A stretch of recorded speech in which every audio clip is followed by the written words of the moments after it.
This is such an exciting time for us.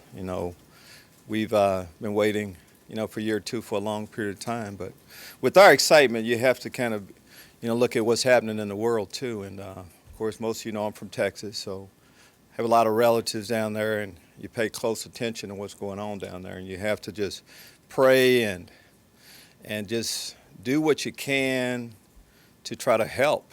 I mean, people that are in a tough situation. As I said, I have relatives down there, and we try to keep communicating with them as much as possible. But and again, whatever you can do, if it's just prayer, fine. If you can donate money, that would be good too. Anything we can do to help, people that need help as much as anything. Where we are right now, as I said, exciting time for us here. Training camp each year seems like it flies by quickly. Gotten a lot of work done. We knew going into the season to training camp, we would have a young ball club, a lot of young players, even though they've been working out with us in the summer. But to get them on the football field and start teaching them how we do things, how we're going to win games, letting them know their role. It's been fun to watch. Seeing improvement from day one, all the way up until Saturday when we had our last mock game, getting ready for the football season. We have a starting rotation, and after you go through training camp, you have an idea of who that would be. We do. Some of the things are fairly obvious. Chase Crouch, being our quarterback, leading our team. Kendrick Foster being our running back. Nick Allegretti, Christian DeLario, those guys, anchoring our offensive line. Trey Watson on the defensive side. So that part is, it's easy to kind of know the direction we're going with it. But with the new year, there are new guys that we're going to ask to step up and play prominent roles for us on both sides of the football. Blake Hayes, new punter we'll have. Again, you can't wait to get to the game as much as anything. Practice can only teach you so much. We have a couple of injuries. We've had a couple of injuries. Jalen Dunlap hasn't been able to practice with our football team. He's still, making progress with that. Reggie Corbin hasn't been able to practice with our team an awful lot. So we have some injuries like most people do, but we have more than enough to feel good about us going into this football season. Besides that, again, looking forward to playing Ball State this week. But it's more, as you get to the first game of the season, it's more about you, because you never know for sure what Ball State will do. They have a history. We all have a history. But you never know until you play that game. I love opening up the season at home. Last year, our students weren't here. They came in after our first game. This year, they are here. So there's a lot of excitement on campus. Hope to, of course, bring that excitement to the stadium this week. Take your question.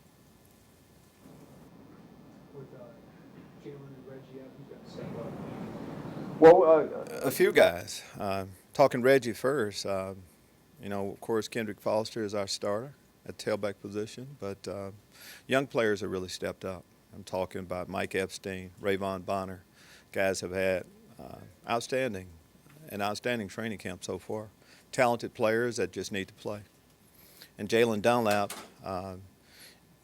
Cam Watkins, new young players too, Tony Adams, Nate Hobbs, of course, Frank Sumter, Evan Jones, a lot of players you don't know an awful lot about right now, but guys that have been practicing, and of course, we've had a chance to see what they can do.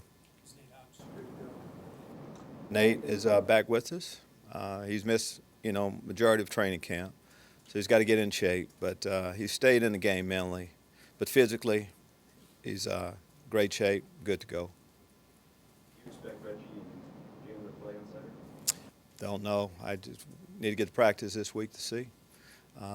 Can't rely on many guys that haven't practiced much in training camp. So right now we've been going without them. If they can play once they're ready to go, we'll put them out there.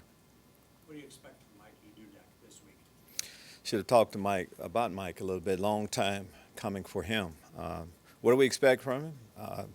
We're trying to score touchdowns. We want to be productive on the offensive side of the ball. Mike has had a good camp. We've taken our time with him, slowly working him into it. But at the end of training camp, he was doing pretty much what everybody else was. He's healthy, excited to go.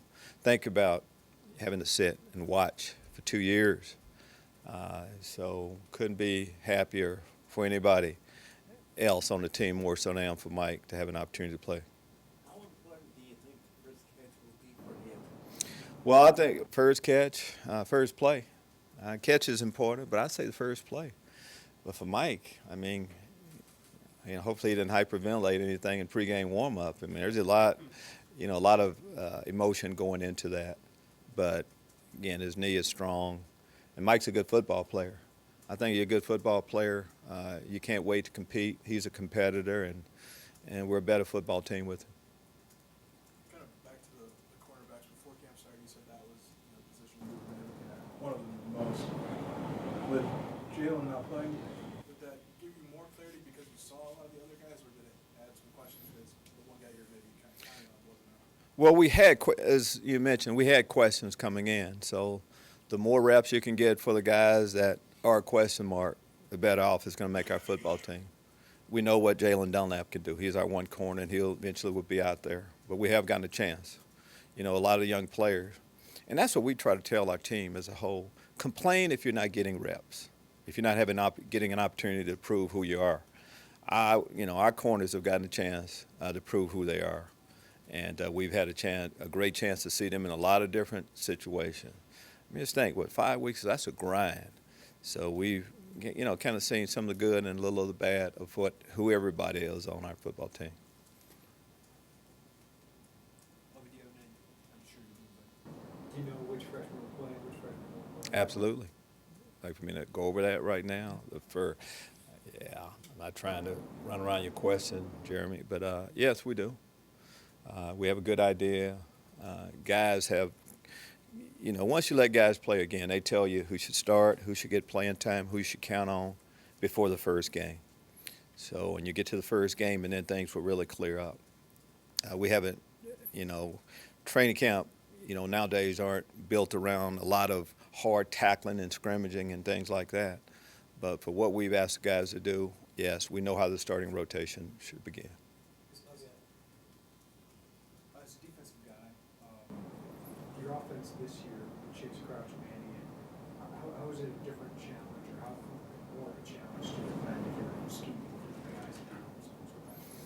Well, I think as a general rule, if you're just talking to defensive coaches in general, they would rather play a quarterback that's in the pocket most of the time. Once you bring in that extra guy, a quarterback that can run the football, it's a totally different animal now. And we have that with Chase. Chase Crouch, I mean, of course, we like what he can do throwing the football, but if that breaks down, we can have production from his legs. And as a defensive guy, to have to account for another man, it makes it harder. But that's college football.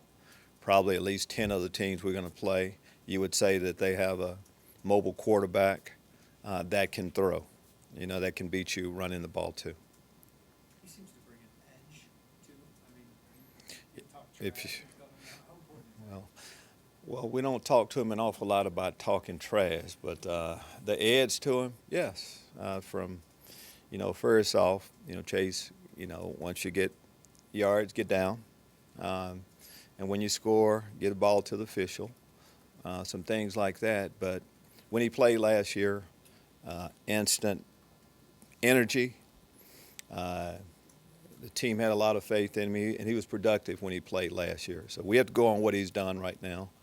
And I like, from day one, Chase is our guy. Really love him being our quarterback. And he's going to have an outstanding year.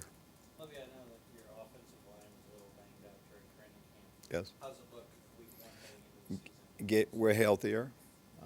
We have had a couple of injuries, but I wouldn't say any more than anybody else has. Feel like we're going to have our group, ready to go. So whatever's happened in the past just gave us an opportunity to look at another guy. Our young players have all gotten a chance to prove who they are, whether it be Larry, Alex, whoever, some of our freshmen that'll have a big role in what we do on the offensive line this year. Lovie, what did you see from the way Kansas during training camp this season? Has a strong leg. This is all. It's kind of, we've kind of grown up with football. It's been kind of neat being around a guy that hasn't. We had a mock game Saturday here, and the band, the cheer squads were all there. And he just talked to him this morning. He just loved that. I said, well, you're going to really love it this week.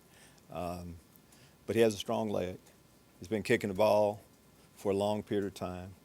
And he has he has a variety of kicks that he can make. So, again, he's our punter, and he's going to have a long career for us here.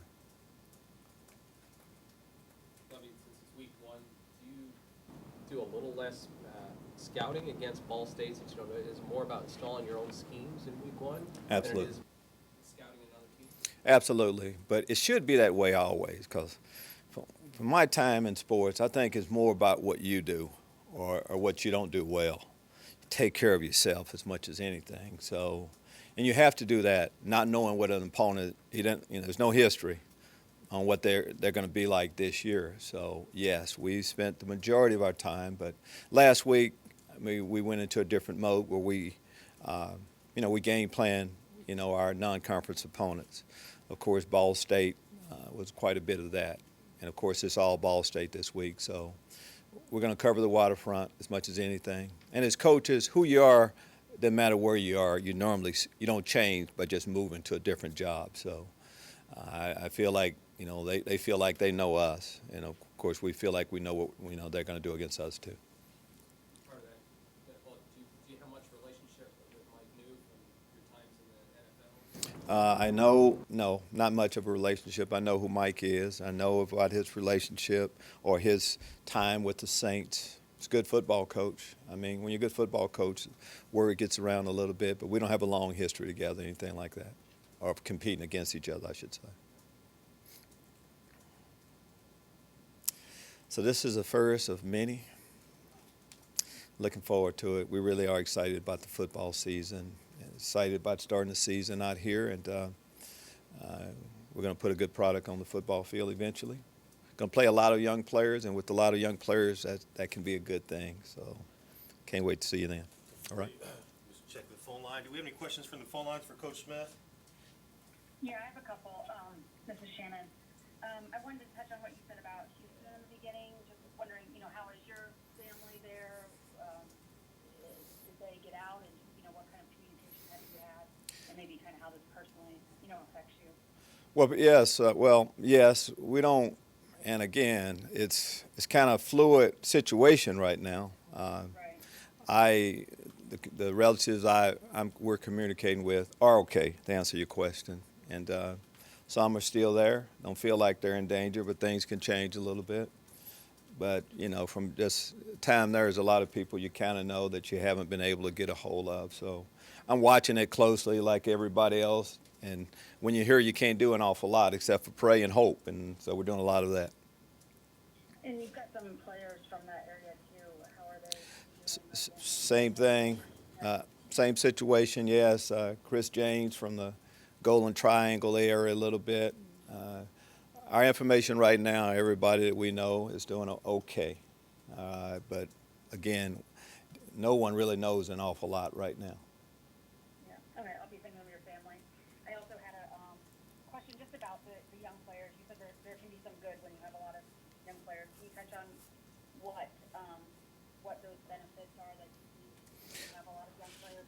Well, when you're transitioning, and you're in the initial stage of building your program back up, there's a reason why you were in this situation. You needed to improve some things, and first step is recruiting. Doing a better job of recruiting. We liked the class that we signed, and now we've had a chance to see them. And everybody has to have a starting spot, first game and all that. And we just feel like we have some guys that are ready to take that step. They stepped in right away with us. And to me, I've never really been much. Yeah, you like to have a bunch of guys that have played an awful lot, but it's the best guy. And then for us, our best players will be, a lot of our younger players, and we're going to let them go immediately. And also, I wanted to ask the last thing for me on Kendrick Foster.